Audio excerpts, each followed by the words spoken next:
పవన్ అంటే హుషార్, పవన్ అంటే చైతన్యం.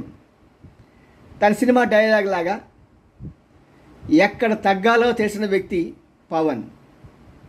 నిజమే, పవన్కి ఎక్కడ తగ్గాలో తెలుసు కాబట్టి ఈ రోజున విజయాన్ని పొందుకోగలుగుతున్నాడు.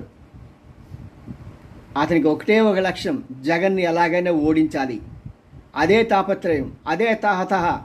తానేదో ముఖ్యమంత్రి అయిపోదామని కానీ, తానేదో పెద్ద ఇది చేద్దామని కాదు, కానీ మరి జగన్ మీద ఎలాగైనా సరే అతన్ని ఓడించి ఇంకొక ప్రభుత్వాన్ని అక్కడ తీసుకురావాలనే ఆరాటంతో పోరాటం చేస్తున్న వ్యక్తి ఈయన.